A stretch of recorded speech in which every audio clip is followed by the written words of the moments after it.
Bom dia, boa tarde, queridos irmãos, aqui é Jorge Campos. A vida evolveu? É a evolução verdade? Pessoas que acreditam na evolução acreditam em coisas como mutações, datas de medidas de carvão, 14 e vários outros pontos como esses, como a seleção natural. E eu quero hoje ler aqui alguns artigos aqui de um professor, de um doutor, Dr. João Ashton, escreveu este livro Evolução Impossível. E aqui na página 16 deste livro, está aqui em inglês, por isso conforme vou lendo, vou traduzindo também, ele faz a pergunta seguinte: as mutações dão origens a novas informações genéticas com propósito? Isto é, as mutações, as mudanças, digamos assim, numa célula, fazem com que haja uma célula nova, uma coisa genética nova, que tenha um propósito, que seja melhor. E vejamos aqui o que é que ele diz. Diz que não, absolutamente não. Ele explica aqui que as mutações sempre conduzem a um DNA que está estragado. A um DNA que está estragado. Ou de outras maneiras, um DNA que tem uma doença ou que está a caminho da morte. Isto é um organismo que está doente ou que está a caminho da morte. Depois aqui fala também de outra experiência que ele teve, que é acerca de, por exemplo, de datar, dar uma data às coisas acerca do carbono 14.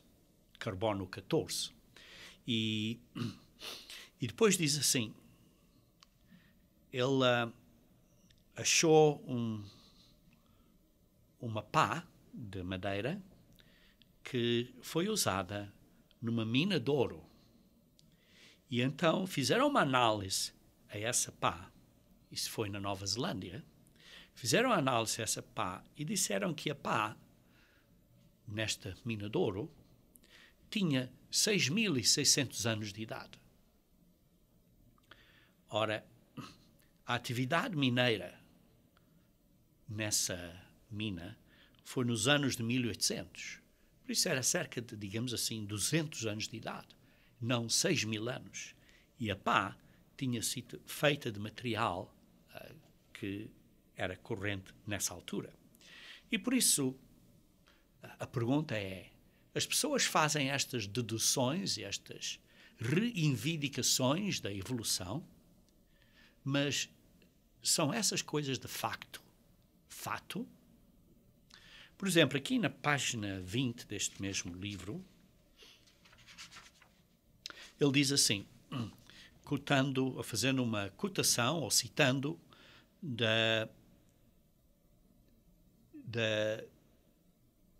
da Sociedade Geológica de Londres. E diz assim, aqui, diz assim que há reivindicações que foi estabelecido sem quaisquer dúvidas que o nosso planeta tem 4.560 milhões de anos e que a vida evolveu para a sua forma corrente durante um período de milhares de milhões de anos como resultado de uma variação genética combinada com seleção natural. Vê-se, quando se lê estas coisas que estas pessoas dizem estas coisas com, digamos assim, com uma grande afirmações feitas como se fossem evidência. Mas quando uma pessoa busca essa evidência, vê-se que essa evidência não tem prova ou a alegação não está correta. Por isso estar a dizer aqui que a vida evolveu à sua forma corrente durante um período de milhares de milhões de anos, como resultado de variação genética. Onde é que está a prova disso? Falam como autoridades, é a Sociedade Geológica de Londres. Mas onde é que tem a prova disso, dessas afirmações? Por exemplo, outro caso é o Instituto de Smithsonian, que é um instituto muito bem reconhecido. Na sua exibição do ano 2009, diz assim: a evolução de seres viventes tem estado ocorrendo por bilhões de anos e é responsável pela grande diversidade de vida na Terra. E depois diz, isto é um fato. Mas, queridos irmãos, simplesmente porque é uma pessoa da autoridade a dizer isto, é isso um fato?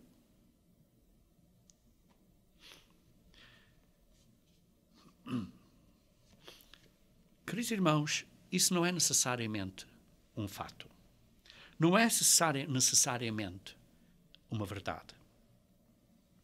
Nós temos uma publicação, um guia de estudo bíblico, intitulado Criação ou Evolução, que recomendo que vocês encomendem ou baixem do nosso site.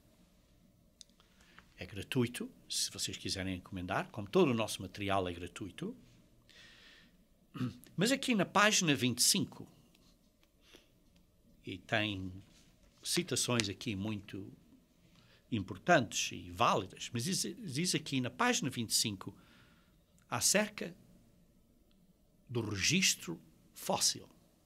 E diz assim, em outras palavras, quase 88% das variedades de mamíferos, répteis e anfíbios que povoam a Terra foram encontradas no registro fóssil. Isto é praticamente quase tudo. 80% é quase 90%. É praticamente tudo que vemos que vive está encontrado no registro fóssil. Tudo que vive está encontrado no registro fóssil. E depois diz assim, então quantas formas de transição têm sido encontradas? Sim, porque há estas formas de vida. E depois eles dizem que foi desta para aquela e daquela para a outra, evoluiu de uma para a outra. Onde é que estão as evidências dessas transformações? Onde é que estão esses registros de fósseis que transformou de uma para a outra? Embora cada uma destas classes, peixes, anfíbios, répteis, mamíferos, primatas, esteja bem representada no registro fóssil, ninguém ainda descobriu fósseis de uma criatura que indiscutivelmente seja produto de transição de uma espécie para a outra. Não há fósseis, não há registros, não há evidência nenhuma. Zero. Zero. Não há um único indiscutível elo perdido que tenha sido encontrado em todas as rochas expostas da crosta da Terra, apesar de extensas e cuidadosas buscas. Já faz muitos anos que esta teoria foi posta e fizeram muitas investigações desde quando essa teoria foi posta e não encontraram nada. Zero. Por isso, esta evidência de evolução que dizem de milhões de anos é zero. Por isso as pessoas que são doutores, que são professores, que estão a dar estas afirmações, reivindicações muito autoritárias, não têm base. Vejamos aqui também que as pessoas investigam, fazem investigações e encontram, por exemplo, cemitérios maciços de fósseis. Na verdade, muitos não querem chegar a essa conclusão, mas a verdade é que existe evidência geológica de um dilúvio. Porque houve estes cemitérios maciços de fósseis. E até encontraram cemitérios maciços de fósseis e depois vida, e depois cemitérios maciços de fósseis de novo, que não entendem. Mas, na verdade, é a prova de que houve 2 dilúvios, que é bíblico, que eu vou mostrar daqui a pouco. Depois falam da seleção natural. A seleção natural, por causa da seleção natural e mutações. Vejam aqui o que diz acerca da seleção natural. Na página 41 deste guia de estudo que temos aqui, que cita vários autores, e diz assim: na seleção natural, disse o professor Waddington, ocorre de alguns seres terem mais descendentes do que outros. Sim, o que é seleção natural? É que uns seres têm mais filhos que outros. Outros têm menos filhos. E por isso eles dizem, esta seleção natural é que, por uma maneira natural, esta diferença de família veio a assistir e a outra parou. Mas aqui depois ele diz assim, então você se pergunta, quais têm mais descendentes do que os outros? Sabe qual é a resposta? São aqueles que têm mais descendentes e nada mais que isso. Por isso a seleção natural não prova nada. Só prova que uns tiveram mais filhos que outros e outros tiveram menos filhotes. E depois diz assim, Tom Bethel chegou a um ponto crucial do problema da seleção natural com base na evolução e disse, isto não tem nenhum valor. A seleção natural, esta teoria da seleção natural, não tem nenhum valor. E diz assim, a seleção então não produziu nada de novo. Isso é ele, aqui é o senhor T.H. Morgan, que ganhou o Prémio Nobel de Medicina em 1933, disse o seguinte, disse assim, a seleção então não produziu nada de novo, mas só um ponto mais de certos tipos de indivíduos. Quer dizer, a seleção natural disse que estes tiveram mais filhotes do que os outros. A evolução, no entanto, a teoria da evolução diz o seguinte, significa gerar coisas novas e não mais das que já existem. E por isso, a seleção natural é simplesmente uns tiveram mais filhotes que outros. Não tem nada a ver com gerar coisas novas. Então, esta coisa de mutações. O que é isto de mutações? Que um gene, um organismo, vai através de uma mutação e fica um organismo diferente. Como eu disse inicialmente, que as mutações simplesmente dão origem a organismos que estejam doentados ou a caminho da morte. Veja aqui, como diz aqui, neste artigo chamado Pescoço da Girafa, diz assim, verificou-se que, de vez em quando, absolutamente ao acaso, cerca de uma vez em 10 milhões de vezes durante a divisão celular. Isto é como uma célula, divide-se e torna 2 células. Digamos assim, é como fazer uma fotocópia. De vez em quando, nessa fotocópia, nessa divisão celular, digamos assim, os genes cometem um erro de cópia. Um erro de cópia. Esses erros são conhecidos como mutações. Então, o que é uma mutação? É fazer uma fotocópia disto para aquilo, mas em vez de ser isto igual àquele, a cópia tem um erro. Não se vê bem, digamos assim, na fotocópia, como se fosse assim. Tem um erro. Isso é que é a mutação. E diz assim, esses erros são conhecidos como mutações e são principalmente prejudiciais. São principalmente prejudiciais, quer dizer, estão a causar um prejudício à célula, ao organismo. E por isso diz assim, eles levam a uma planta, isto é um organismo, é uma planta, seja o que for, enfraquecida, ou a uma criatura doente ou deformada. Nós vemos, às vezes, de vez em quando, acontece uma criança que é deformada, que houve um erro no código genético e é deformada. Isso não é uma mutação positiva. Isso não é uma criação nova. É um erro que enfraqueceu esse corpo. Ou essa criatura tem uma doença, ou está deformada. Por isso, queridos irmãos, a teoria da mutação é uma mentira. A teoria da seleção natural é outra mentira. E depois a célula, depois dizem, a célula, é preciso ver, é aquela a célula mais simples, que depois evolveu para outra célula. Vejamos a maravilha da célula.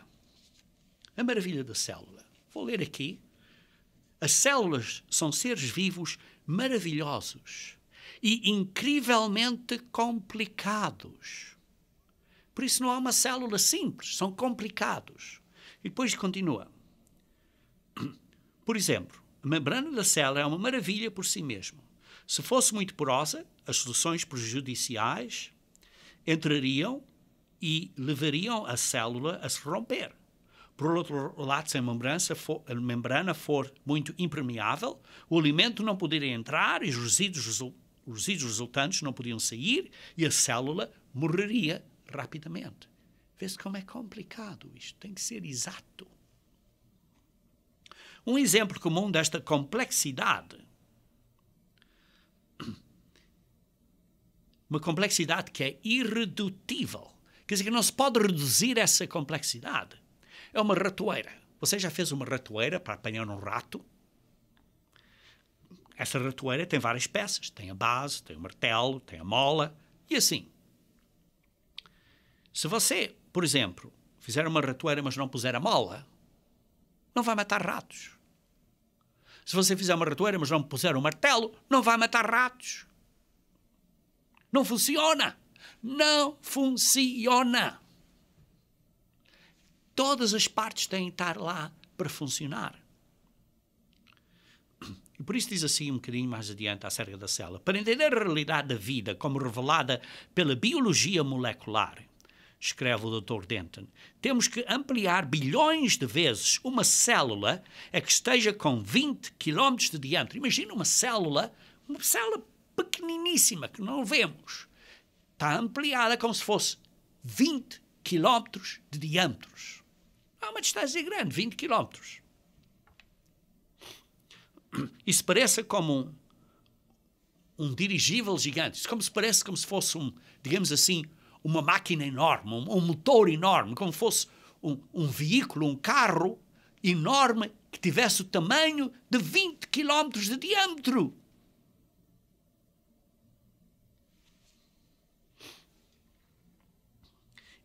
E depois diz assim, imensa o suficiente para cobrir uma grande cidade, como Lisboa ou São Paulo.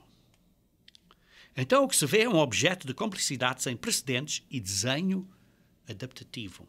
Na superfície da célula podemos ver milhões de aberturas, como as portinholas de um imenso transatlântico, um imenso, enorme navio transatlântico, como aquelas portinholas no navio, que abrem e fecham para permitir um fluxo contínuo de materiais para dentro e para fora da célula. Tem estas portazinhas à volta destes 20 quilómetros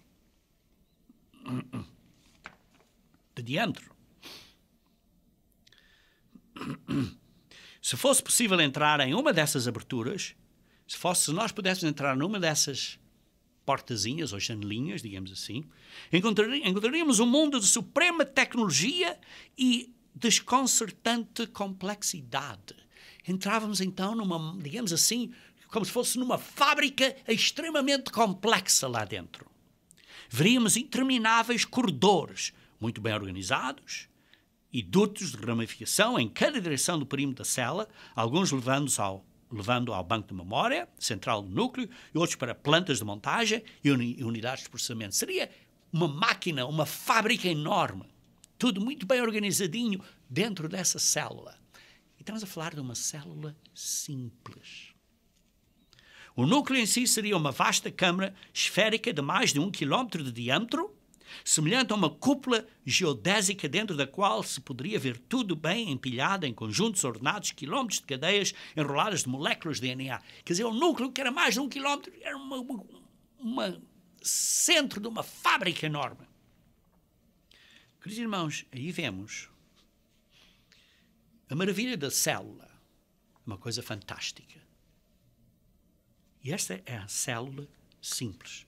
Aliás, uma das células mais simples, que é a célula do vírus E. coli, que é um vírus do estômago. Não vejam isto, é uma célula, uma das células mais simples, a célula E. coli.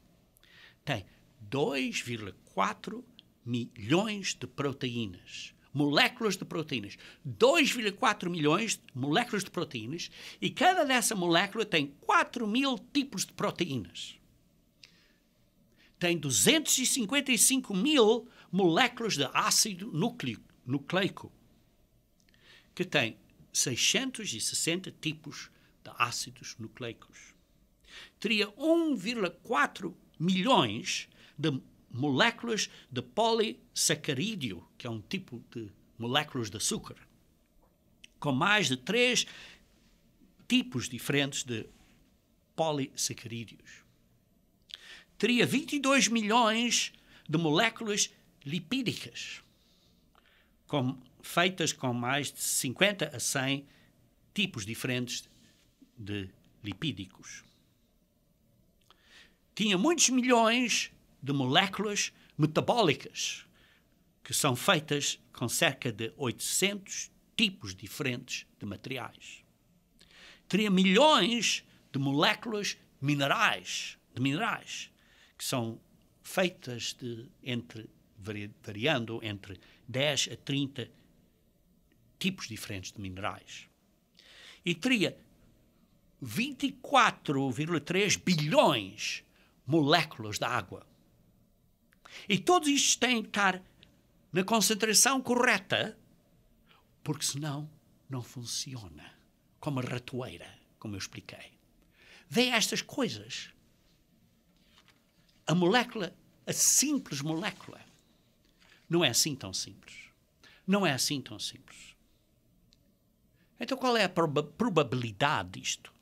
As pessoas falam de recursos probabilísticos. Quer dizer, no universo que é conhecido, isto é, no Sol, na Lua, nas estrelas, tudo o que é conhecido, todas as possibilidades que podiam fazer, a probabilidades, ou isto ou aquilo, o número máximo de probabilidades que pode haver, seria 10 à potência de 150. Isto é, 10 com 150 zeros. Quer dizer, qualquer coisa que tivesse uma probabilidade que seja um número maior que isso, é impossível, porque não havia enough recursos de probabilidades no universo inteiro.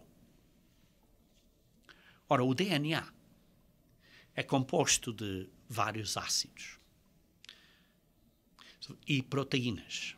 Se você buscar uma proteína simples que tem só 100 ácidos aminos.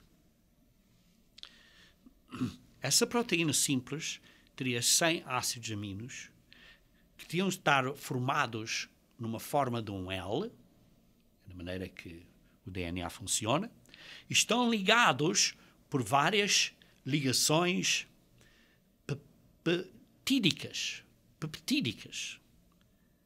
E para isso ser possível, para um DNA, uma simples proteína com simplesmente 100 ácidos aminos, a probabilidade precisa de ser de 10 à potência de 190, que é mais do que os recursos probabilísticos do universo inteiro. Mas lembrem-se que uma proteína biológica normal, típica, tem 300 ácidos aminos. Não é 100, 300. E outros que ainda têm mais. E por isso, a probabilidade não só de uma proteína, mas de um genético, de uma base nuclear genética com várias proteínas para fazer o código genético de um animal ou de uma pessoa. Teria milhões e milhões destas bases de proteínas e bases núcleas. E por isso, a probabilidade disso, como vemos, é impossível. E não é como estamos a procurar, seja uma agulha num palheiro, mas é como procurar um átomo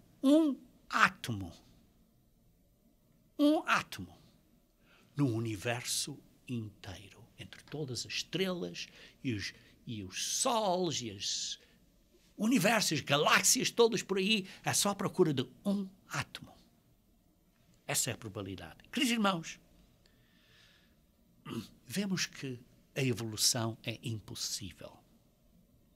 O DNA, além disso, o ADN, é informação, é um programa, é inteligência que faz com que esta célula, este DNA, venha a ser um dedo ou venha a ser um olho. É um programa. É uma programação. É informação. Então, queridos irmãos, vemos que a evolução é impossível. Teve que haver uma criação.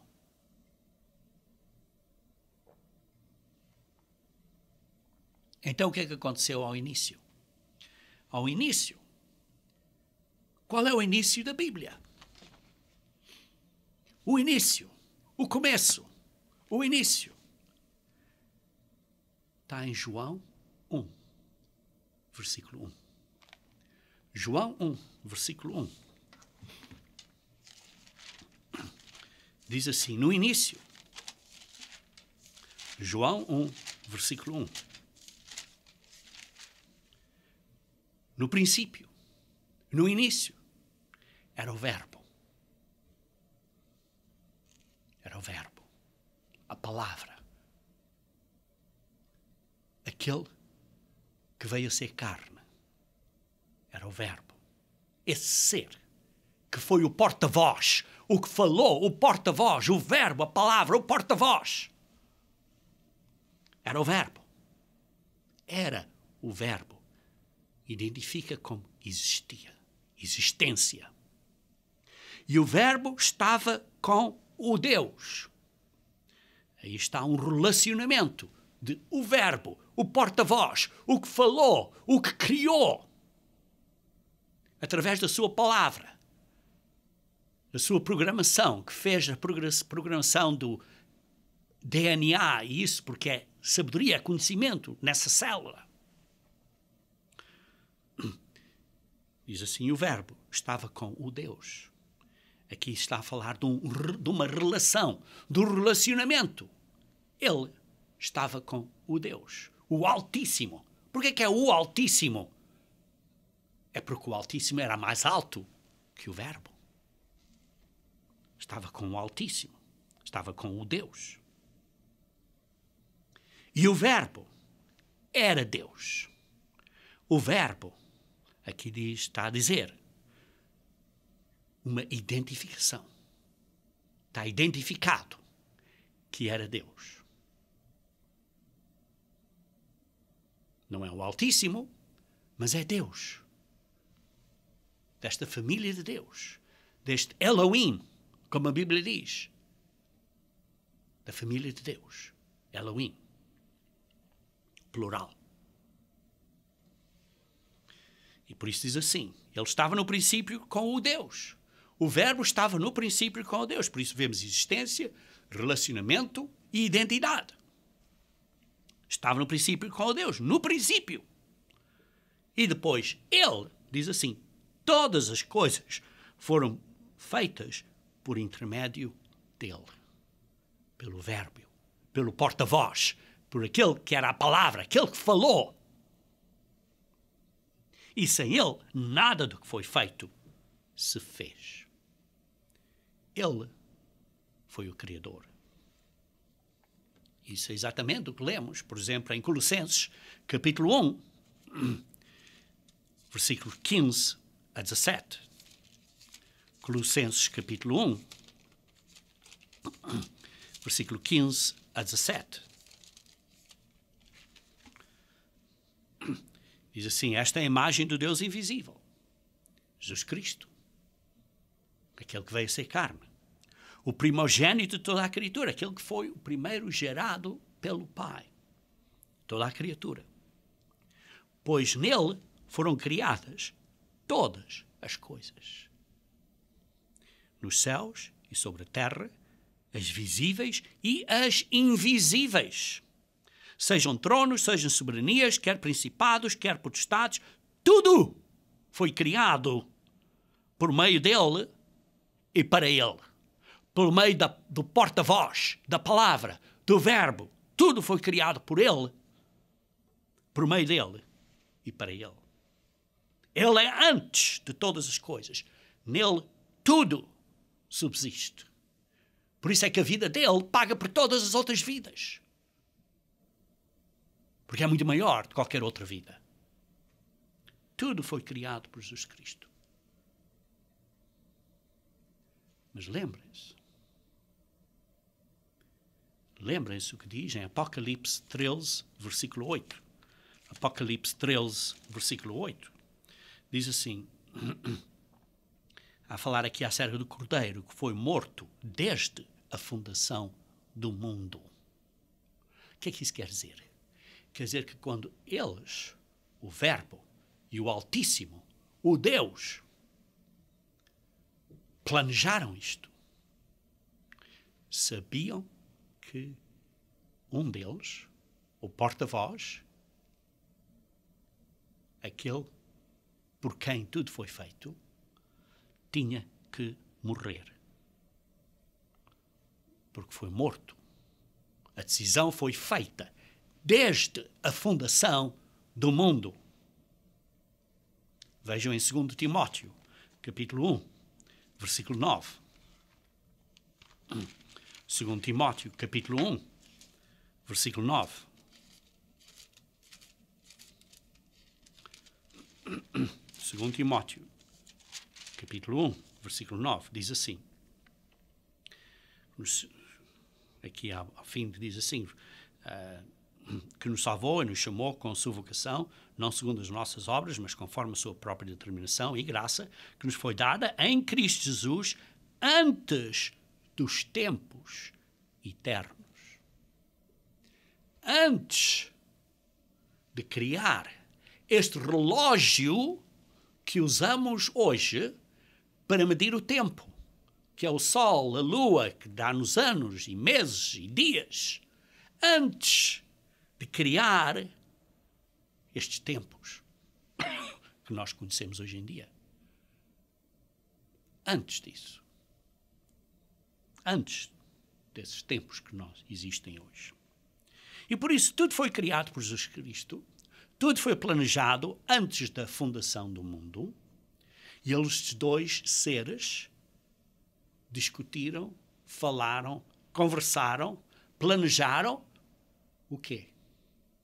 O desejo deles de terem uma família, filhos e filhas com eles, para compartilhar com eles a alegria da vida.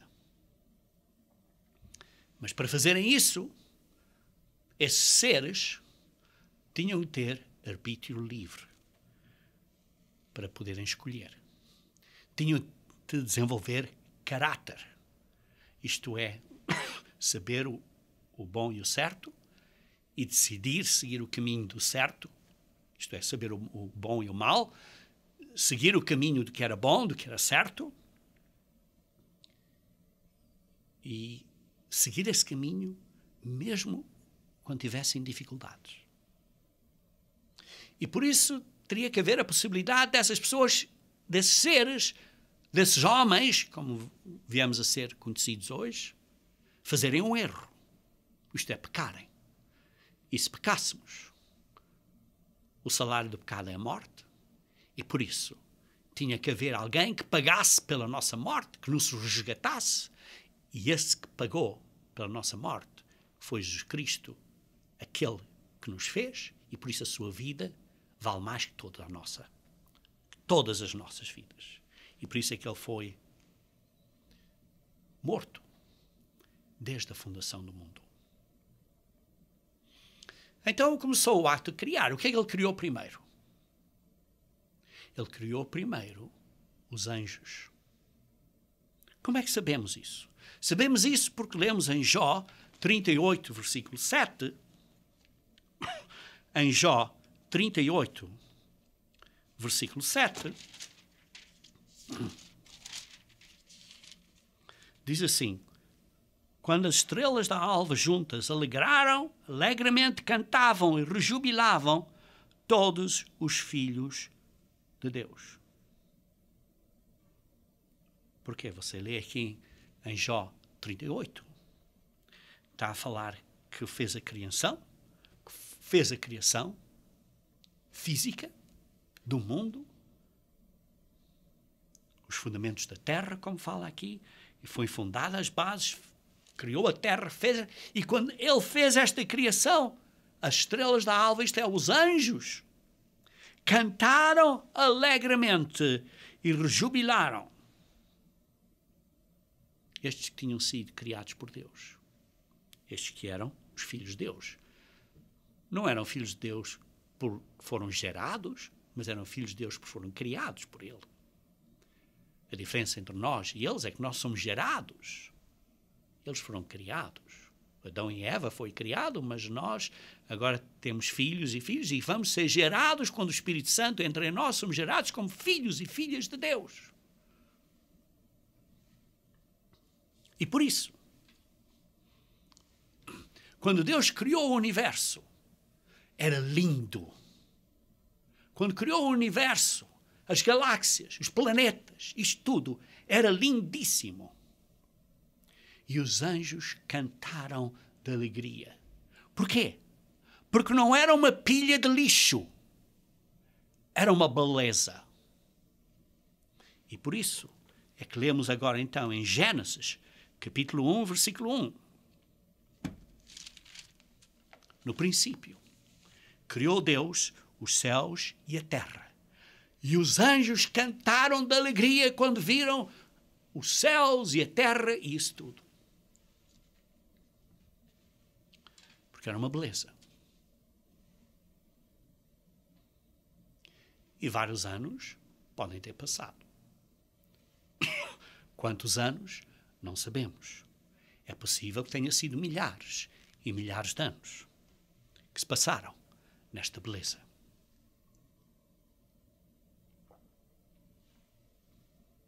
E depois chegamos a um ponto aqui e diz: a terra, porém, estava ou veio a ser sem forma e vazia. E havia trevas sobre a face do abismo, e o Espírito de Deus pairava sobre as águas. O que é que aconteceu para tudo ficar destruído na terra? Sim, porque Deus não fez as coisas em vão, como lê em Isaías 45, versículo 8. Não fez as coisas em vão. Fez as coisas para serem habitadas, como uma beleza. Fez tudo como uma beleza. Criou tudo como uma beleza. Mas após um certo período de tempo, não se sabe quanto tempo, mas sabemos que as coisas existiam há muitos anos. Porque hoje em dia, quando olhamos para as estrelas, vemos luz que saiu dessas estrelas há milhões de anos-luz que estão a chegar a nós agora.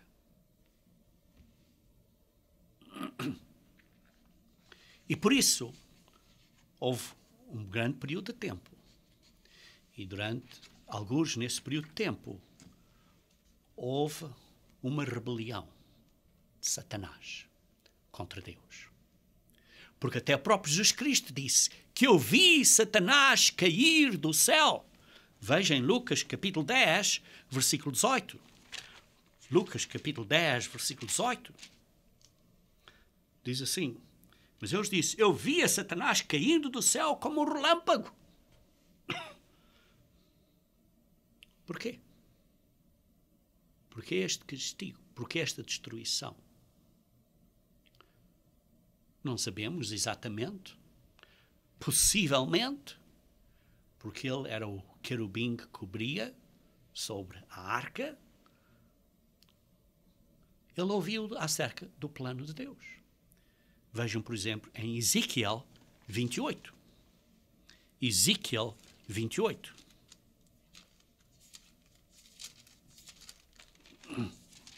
E vemos aqui, começando o versículo 11.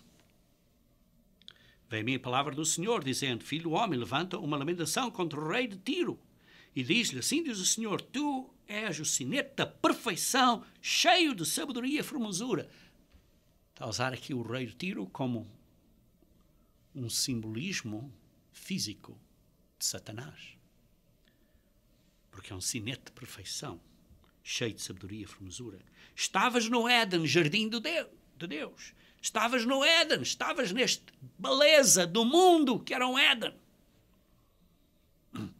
De todas as pedras preciosas te cobrias o sardio, o topázio, o diamante, o berílio, o ónix, o jaspe, a safira, o carbúnculo e a esmeralda. De ouro se te faziam os engastes e os ornamentos no dia em que foste criado, foram eles preparados.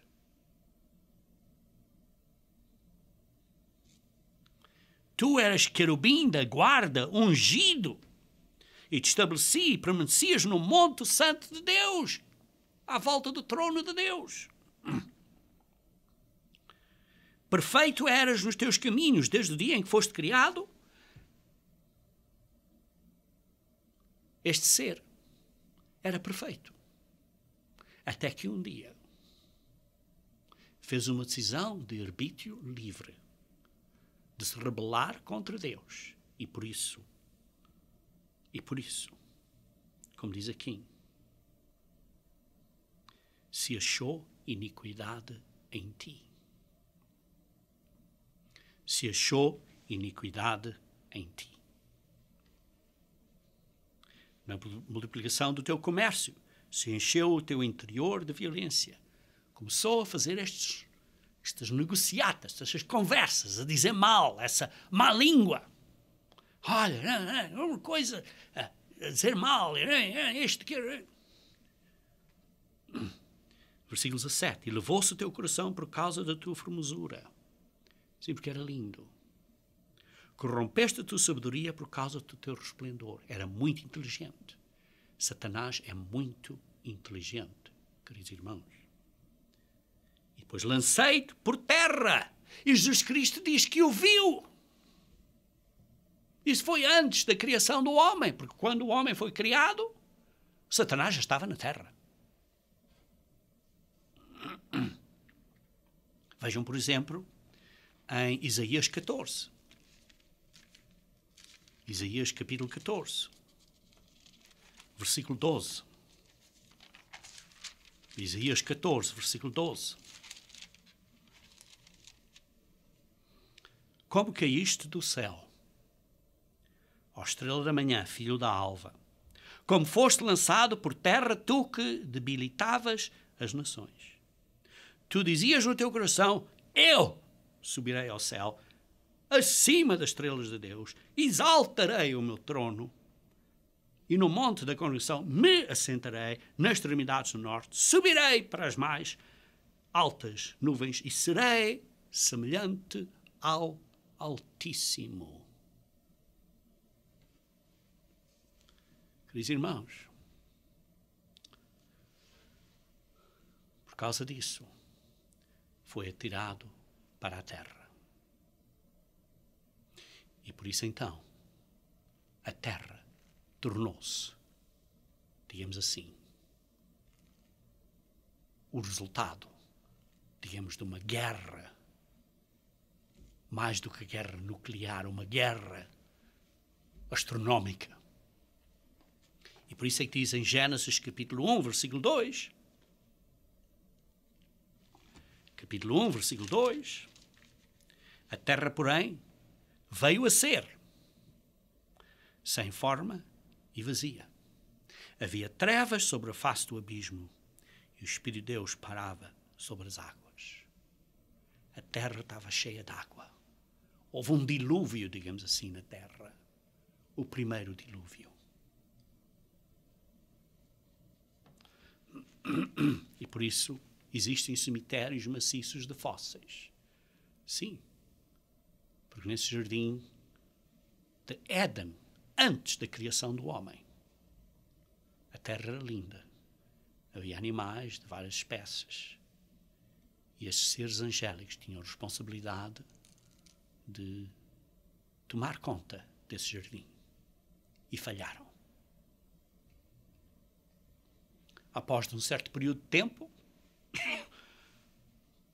não sabemos quanto tempo, descrito como visto da terra, o Espírito de Deus parava sobre as águas e disse Deus no versículo 3, haja luz e houve luz. Primeira coisa que Deus é luz. Onde Deus está, não há trevas. E ele disse, deixa a luz começar a entrar para a terra. E assim houve tarde e manhã, o primeiro dia. Porquê? Porque o sol e isso tudo já existia. A terra já estava na sua rotação, à volta do sol, a lua à volta da terra. Isso já existia. Sim, porque diz assim, foi criado. No versículo 1. Criou Deus os céus e a terra. Mas agora, no versículo 3, depois deste desastre astronómico, Deus está a remodelar, a dar uma nova beleza. Rebelezar, se houvesse uma palavra assim. Dar uma beleza nova, de novo, à terra. E por isso, primeiro, começou a deixar um bocado de luz. Esse é o primeiro dia. E depois, no segundo dia, vê-se que começou a criar o ar para podermos respirar. Começar esta separação das águas, desta grande fumaça, uma separação para criar um ar, um ambiente para podermos respirar. E depois, no terceiro dia, houve a separação das águas para haver terra e mar. E na terra, então, as sementes para criar e para dar árvores. E então pôs ali as árvores para darem suas sementes e para darem o seu fruto. E depois disso, no quarto dia, abriu mais este céu à volta da terra para o sol poder entrar e poder-se ver a lua e por isso ver-se melhor o sol e a lua. Não diz aí que criou, simplesmente diz que essas partes foram abertas E diz assim, e sejam para luzeiros, Deus, haja luzeiros no firmamento para fazerem separação. Não diz que foram criados, já havia, mas haja, quer dizer, que eles agora podiam, fez uma limpeza desta atmosfera para a luz do sol e da lua poderem entrar na terra. E depois no quinto dia, no versículo 20 e 21, diz assim, também Deus povoem-se as águas de enxames de seres viventes e voem as aves sobre a terra e sobre o firmamento dos céus. Criou, pois, Deus os grandes animais marinhos e todos os seres viventes. Esta é a primeira vez, depois do versículo 1, é a primeira vez que usa a palavra criar. Porque nos outros dias foi, digamos assim, uma limpeza. Mas agora, depois de ter criado no versículo 1 o céu e a terra, agora diz aqui, criou os seres viventes, os animais, os seres viventes, as almas viventes dos animais. E depois, no versículo 24, diz assim, no sexto dia, criou os seres viventes da terra. Sim, no quinto dia, criou os seres viventes do mar e das aves. E no sexto dia, criou os seres viventes da terra e criou o homem. E depois diz no versículo 26, façamos, no plural, façamos o homem à nossa imagem, conforme a nossa semelhança. Tenha ele domínio. E versículo 26, criou Deus, Elohim, plural, pois o homem à sua imagem, à imagem de Elohim, plural, o criou. Homem e mulher os criou. Queridos irmãos, Deus criou o homem com grande potencial. E como lemos em Hebreus capítulo 1, Hebreus capítulo 1, Hebreus capítulo 1, versículo 1, e diz assim, havendo Deus outrora falado muitas vezes e de muitas maneiras aos pais pelos profetas, nestes últimos dias nos falou pelo Filho, o Verbo que se fez carne e que veio a ser o Filho de Deus, a quem constituiu o herdeiro de todas as coisas, pelo qual, pelo Filho, pelo Verbo, pelo qual também fez o universo. Tudo foi feito pelo Filho. E por isso lemos, ao fim do capítulo 1 de Gênesis, vejam comigo se faz favor, ao fim do capítulo 1 de Gênesis, Gênesis capítulo 1,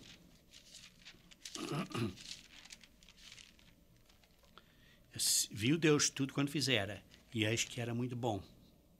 Houve tarde e manhã, o sexto dia. Queridos irmãos, é muito bom. Não se pode fazer soja melhor que a soja que Deus criou. Esta soja modificada geneticamente é um apodrecimento da soja de Deus. O trigo e a comida feita por Deus, da maneira que Ele criou, é muito boa. Não se pode melhorar. Essas mudanças genéticas são enfraquecimentos. Queridos irmãos, o nosso corpo humano é muito bom.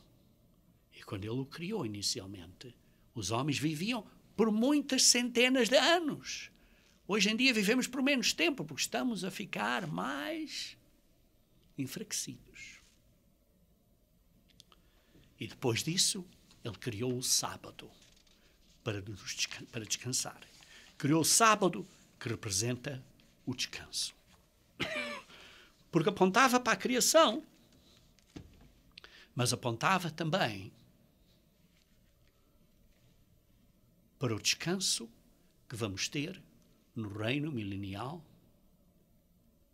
quando viermos a ser, de facto, filhas e filhos dele, no reino dele, no novo céu e na nova terra, em que haverá não mais dor, não haverá mais sofrimento, não haverá mais morte.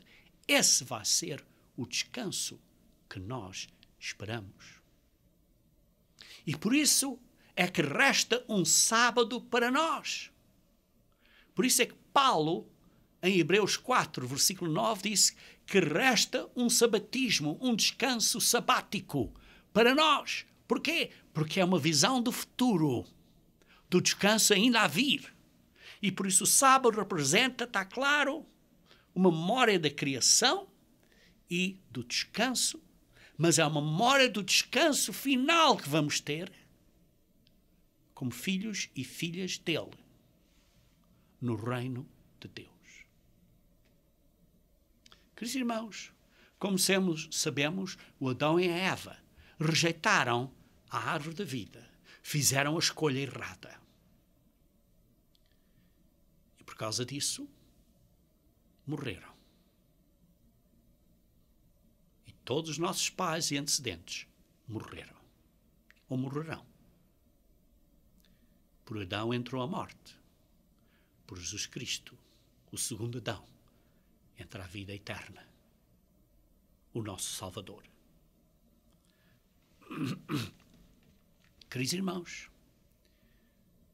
Deus, por várias fases, acabou por destruir a terra por um dilúvio, no tempo de Noé. Um segundo dilúvio, que é aprovado pelas maciças, digamos, os maciços cemitérios de fósseis. O registro geológico prova isso. Finalmente, Jesus Cristo vai voltar à Terra para trazer paz à Terra. Vai haver um segundo julgamento. E ao fim desse julgamento, a Terra vai se queimar. Vai ser completamente destruída. Vejam comigo, se faz favor, em 2 Pedro, capítulo 3.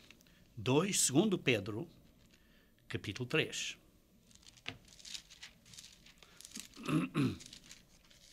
Segundo Pedro, capítulo 3. E vamos a ler então, a partir do versículo 7. Ora, os céus que agora existem e a terra, pela mesma palavra, têm sido entesourados para o fogo, estando reservados para o dia de juízo e destruição dos homens ímpios.